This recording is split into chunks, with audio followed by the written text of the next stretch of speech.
doy la bienvenida. Hoy es viernes de la 10ª semana del tiempo ordinario. Le invito a disponer su oído, la mente, el corazón para escuchar el Evangelio que se proclama en este día. Del Santo Evangelio según San Mateo, capítulo 5, versículos desde el 27 hasta el 32. En aquel tiempo dijo Jesús a sus discípulos: ¿Habéis oído el mandamiento, no cometerás adulterio? Pues yo os digo, el que mira a una mujer casada deseándola, ya ha sido adúltero con ella en su interior. Si tu ojo derecho te hace caer, sácatelo y tíralo. Más te vale perder un miembro que ser echado entero en el infierno. Si tu mano derecha te hace caer, córtatela y tírala, porque más te vale perder un miembro que ir a parar entero al infierno. Está mandado: el que se divorcie de su mujer, que le dé acta de repudio. Pues yo digo, el que se divorcie de su mujer, excepto en caso de impureza, la induce al adulterio. Y el que se case con la divorciada comete adulterio. Palabra del Señor. Nuestra reflexión para el día de hoy.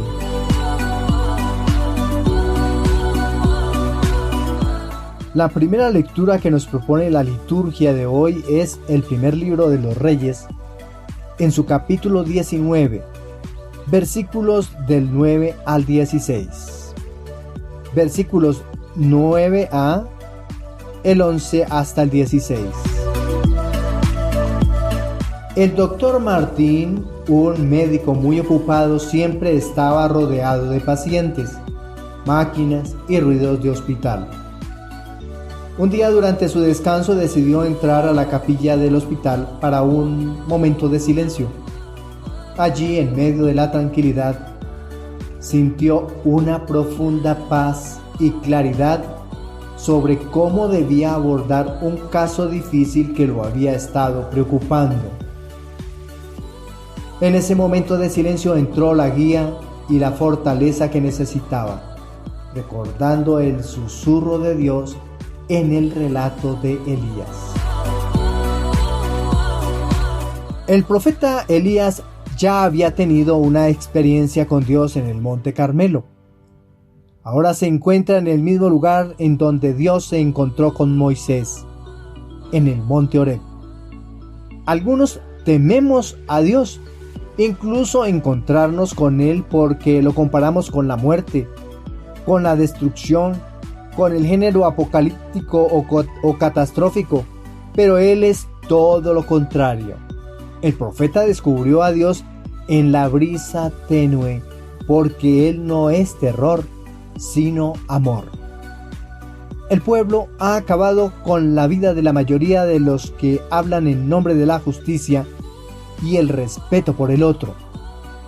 Ahora el profeta Elías es perseguido para acabar con su vida, pues Dios derrocará a los culpables, salvará la vida de Elías y ungirá un nuevo profeta, Eliseo.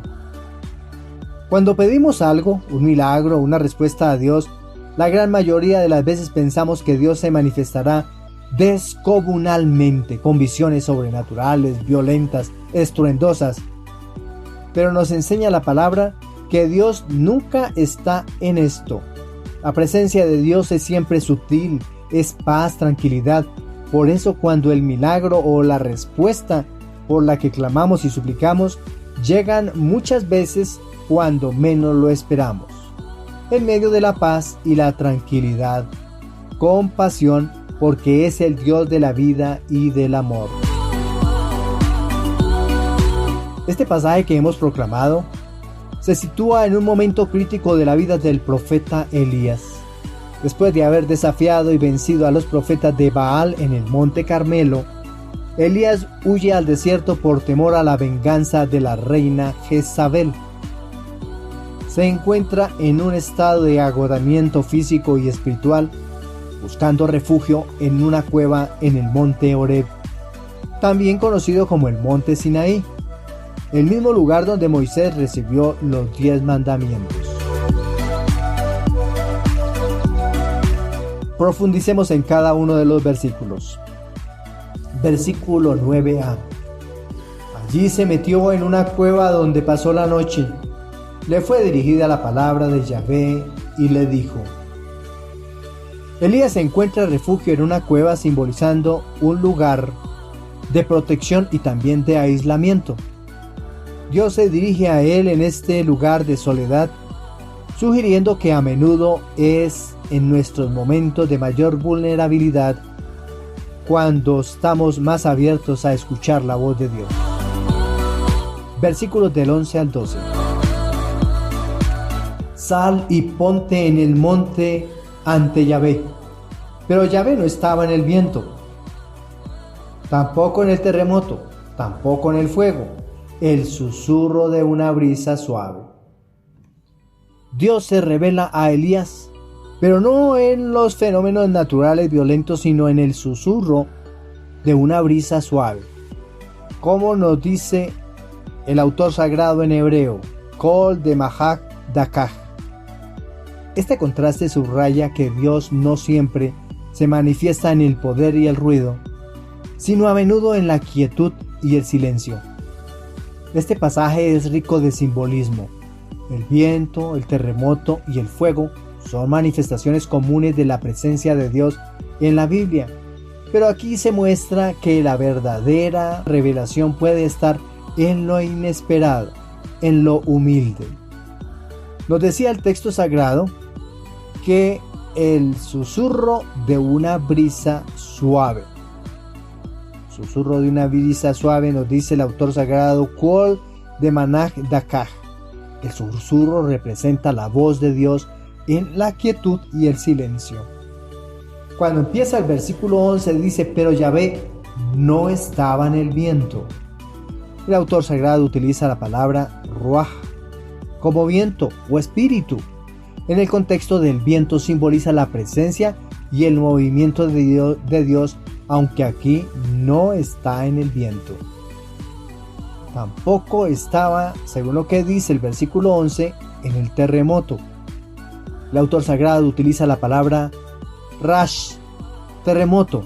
Representa el poder de Dios en la naturaleza, pero tampoco Dios no está en el terremoto. Y por último, en el fuego, esh, un símbolo común de la presencia de Dios como en la zarza ardiente, pero en este caso Dios no está en el fuego.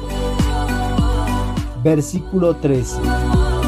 Al oírlo Elías, cubrió su rostro con el manto, salió y se puso a la entrada de la cueva. El acto de cubrirse el rostro con el manto es un signo de reverencia y reconocimiento de la santidad de la presencia divina. Al salir de la cueva, Elías responde al llamado de Dios, preparado para recibir nuevas instrucciones. Versículos del 14 al 16. Me consumo en celo por Yahvé, vuelve por el mismo camino hacia el desierto de Damasco.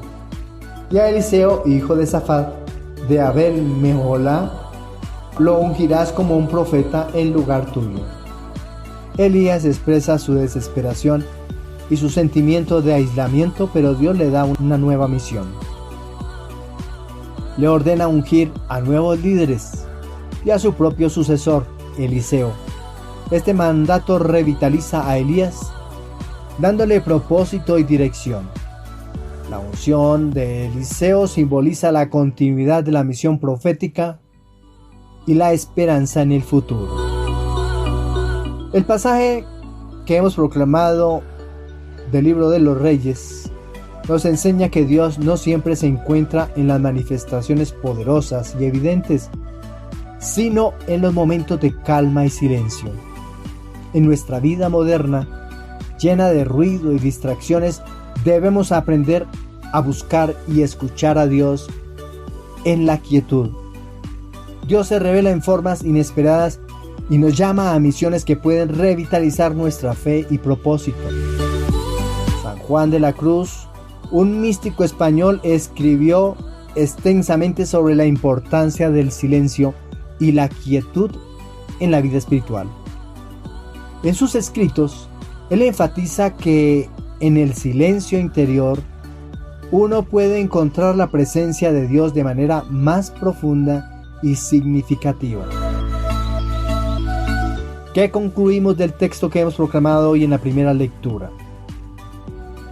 El relato de Elías nos invita a buscar a Dios en el silencio y a estar abiertos a su voz en los momentos de calma. En medio de nuestras agitaciones y preocupaciones, recordemos que Dios puede estar hablándonos en el susurro de una brisa suave. Que aprendamos a escuchar su voz y a seguir su dirección, encontrando en Él nuestra fuerza y propósito. Ante esta propuesta que nos hace Yahvé en esta primera lectura, le respondemos con el Salmo 26 y apoyamos cada uno de los párrafos de este salmo con esta frase antífona: tu rostro buscaré, Señor. María, una madre soltera, enfrentaba serias dificultades financieras y emocionales. Aunque trabajaba duro, a menudo no sabía cómo llegaría a fin de mes. En medio de sus luchas, María encontró consuelo y fuerza en la oración y en la lectura del Salmo 26. A pesar de las adversidades, decidió confiar plenamente en Dios, buscando su rostro en momentos de silencio y oración. Un día, recibió una llamada inesperada, con una oferta de trabajo que no solo mejoraría su situación económica, sino que también le permitiría pasar más tiempo con sus hijos. María comprendió que su paciencia y confianza en Dios habían sido recompensadas. A partir de entonces, siempre compartió su testimonio, animando a otros a esperar en el Señor con fortaleza y confianza. Con el Salmo 26 le damos gloria a Dios por la confianza que brinda su presencia y que posiblemente se la dio al profeta porque cuando se sintió perseguido, esperó en la respuesta de su Dios. Aunque nosotros clamemos al Señor y pensemos que se ha escondido de nosotros, la confianza nos hace clamar y Él responderá. Por eso, aunque nos sintamos abandonados, debemos seguir buscándolo hasta que nos responda. Pongamos atención siempre a lo que nos dice el corazón, que es la voz de la conciencia. Es la voz de Dios que nos llama a ser justos y a obrar el bien, aunque nuestro cuerpo físico desee obrar mal. Por eso debemos constantemente decir: tu rostro buscaré, Señor. Cuando caemos en el pecado, nuestra relación con Dios se daña o caemos en cuenta de algún pecado del pasado. Debemos ser valientes, es decir, que aunque sintiendo miedo, aunque sintiendo temor de que Dios está lejos, nosotros lo busquemos con sincero amor, arrepintiéndonos, luego buscando el sacramento de la confesión, por medio del cual nos reconciliamos con el Señor, sin poner en riesgo nuestra comunión con Él. Además, la práctica de este sacramento junto con la Sagrada Eucaristía nos permitirá arrancar eficazmente la tendencia a la inclinación por ese pecado que nos divide de Él. Este salmo es un himno de confianza y una oración de súplica que se atribuye a David.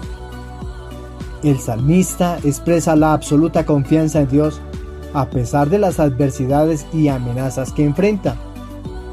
La situación histórica específica no se menciona en este salmo, pero el tono del salmo sugiere un periodo de peligro o persecución, lo cual era frecuente en la vida de David.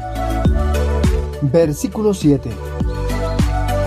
Escucha, Yahvé, mi voz cuando llamo, cuando clamo, ten piedad de mí y respóndeme. El autor sagrado comienza con una súplica ferviente a Dios, pidiendo atención y misericordia. Este versículo refleja una relación íntima y personal con Dios, donde el salmista siente la libertad de clamar por ayuda. Versículo 8a. De ti mi corazón me habla diciendo, busca tu rostro. Aquí se evidencia la internalización de la búsqueda de Dios. El corazón del salmista está movido por un profundo deseo de encontrarse con Dios, indicando una espiritualidad centrada en la presencia divina. Cuando el autor sagrado dice, de ti mi corazón me habla diciendo, busca su rostro, el autor sagrado usa la palabra hebrea paneja. Tu rostro significa la presencia de Dios que el salmista busca ansiosamente. Versículo 8b. Tu rostro, Yahvé, buscaré. El compromiso del salmista es claro y decidido. Buscará el rostro de Dios, símbolo de la presencia y la comunión con el Señor. En la tradición hebrea, buscar el rostro de Dios significa anhelar la relación íntima y continua con Él. Versículo 9a, b, c. No me ocultes tu rostro, no rechaces con ira a tu siervo, tú que eres mi ayuda. El salmista ruega a Dios que no lo abandone ni lo rechace. La petición de no ocultar el rostro refuerza la idea de la necesidad de la presencia y la aprobación divina. La referencia a Dios como ayuda muestra dependencia y confianza en el apoyo constante de Dios.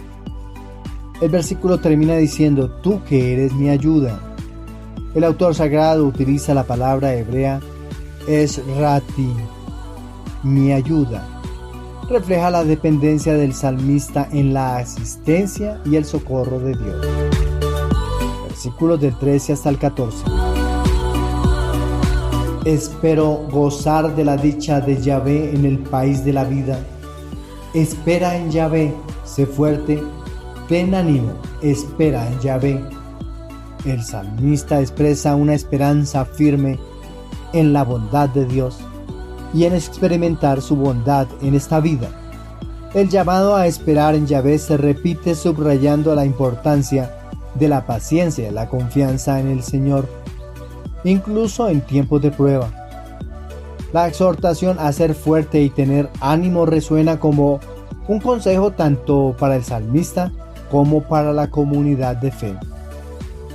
El autor sagrado dice, espero gozar de la dicha de Yahvé. El autor sagrado dice, espera en Yahvé. Esa espera es Kuabeh. Implica una espera activa y confiada en Dios, con la expectativa de su intervención y bondad. El Salmo 26 parece surgir de una experiencia personal de dificultad y peligro, donde el salmista, probablemente David, reafirma su confianza en Dios. La motivación del Salmo es fortalecer la fe y la esperanza en medio de las pruebas, animando a la comunidad de creyentes a confiar plenamente en el Señor.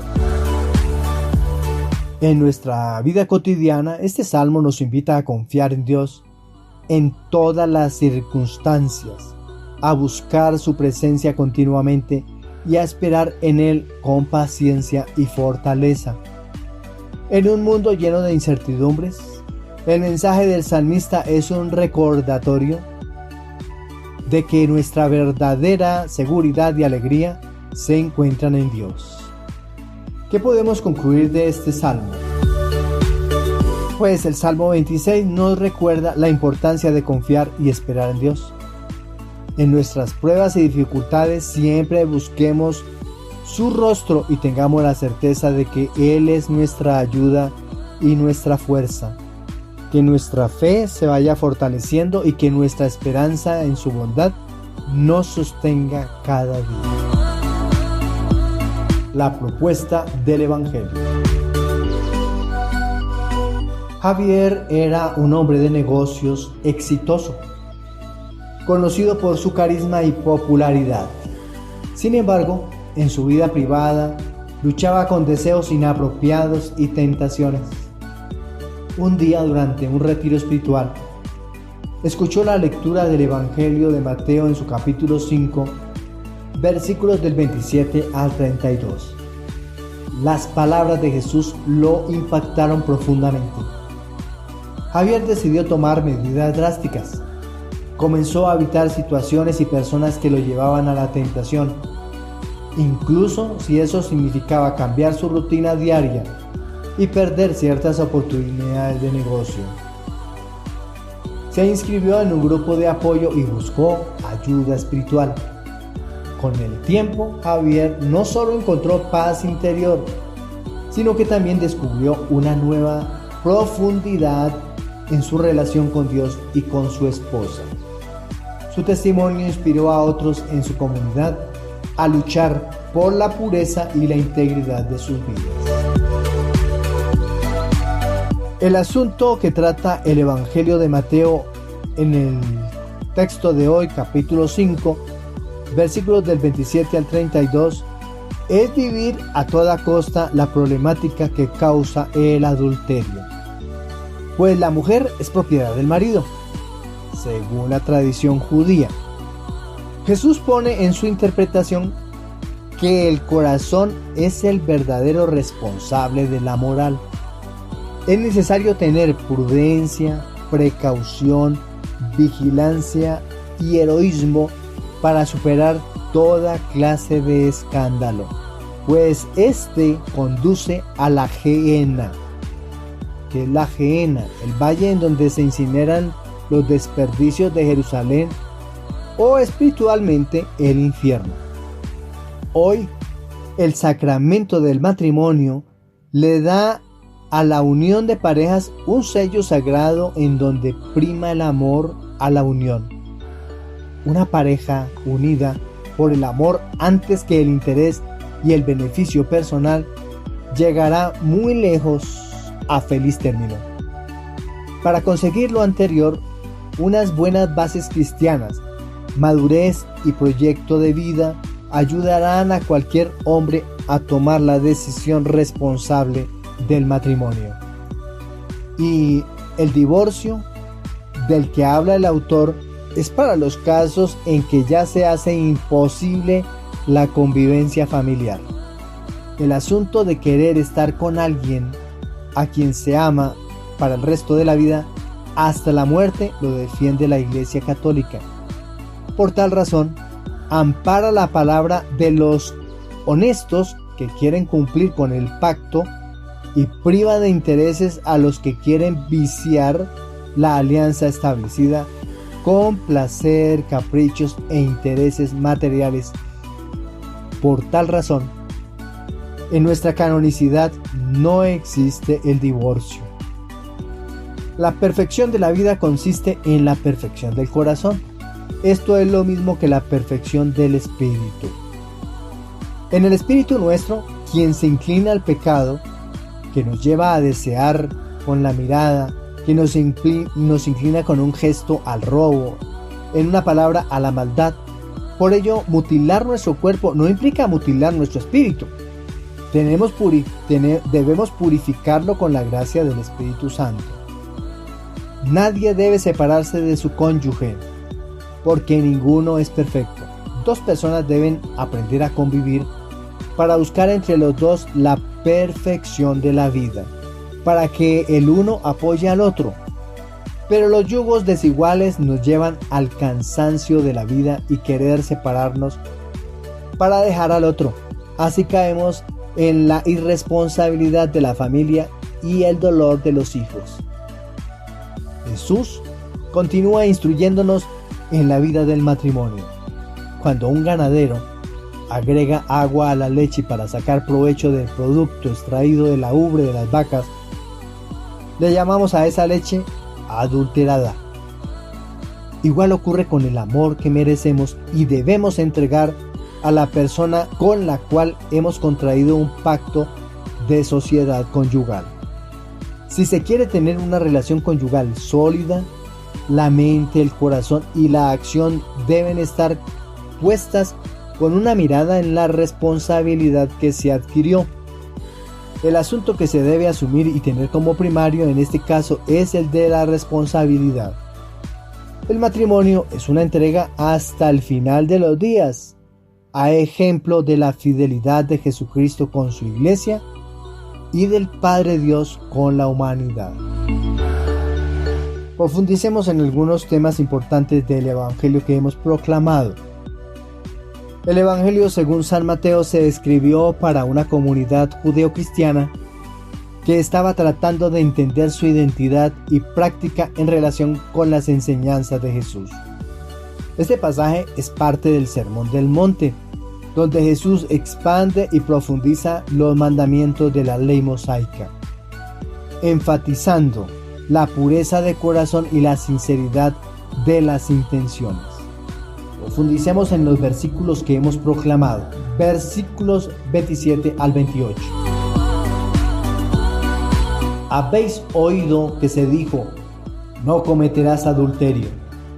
Pues yo os digo, todo el que mira a una mujer deseándola, ya cometió adulterio con ella en su corazón. Jesús no solo reafirma el mandato de no cometer adulterio, sino que lleva la enseñanza más allá de las acciones externas hacia las intenciones internas.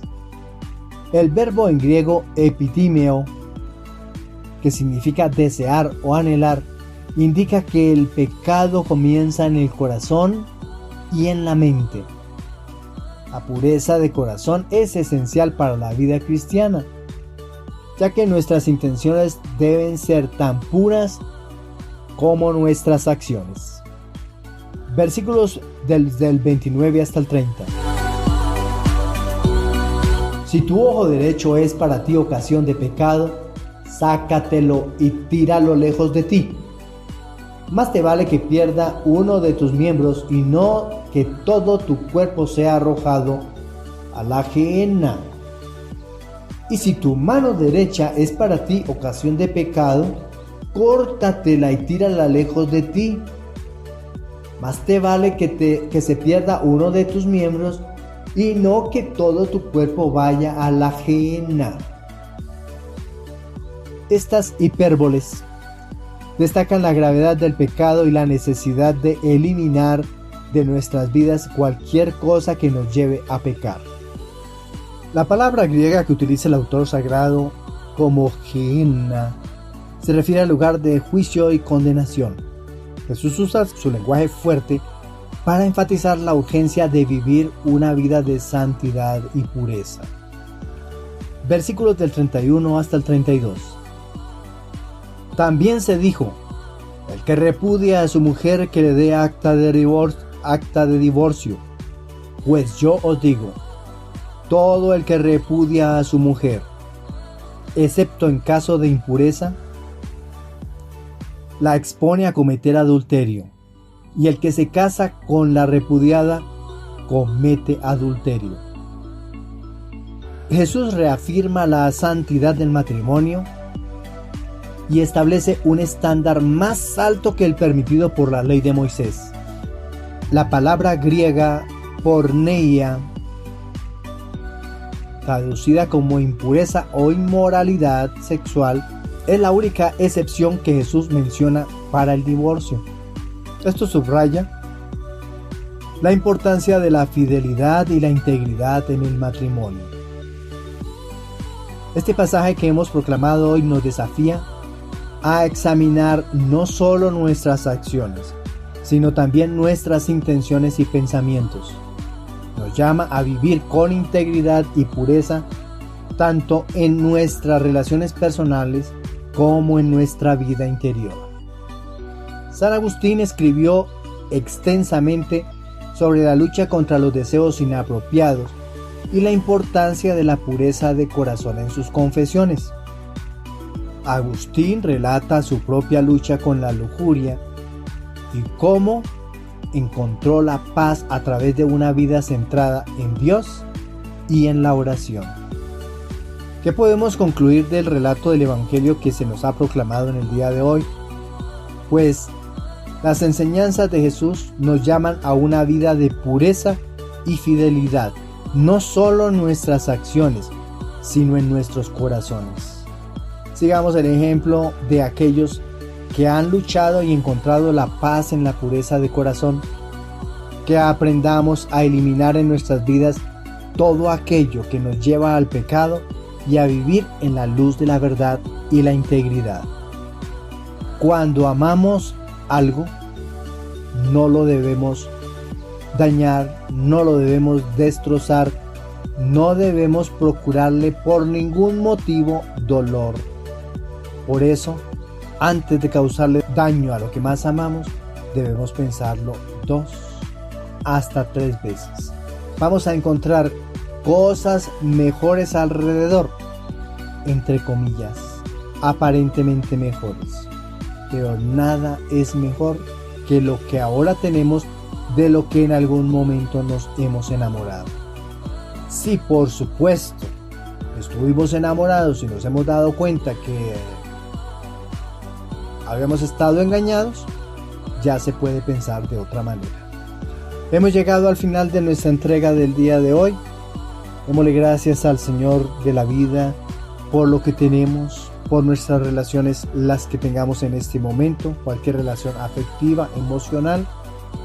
La oración es importante para conservarla, para cuidarla y para hidratarla, porque toda relación debe ser dinamizada para que se acabe en las relaciones la monotonía. Para todos un feliz día, que el Señor nos siga colmando de su alegría como también de su bendición. Felicidades, feliz fin de semana, bendiciones.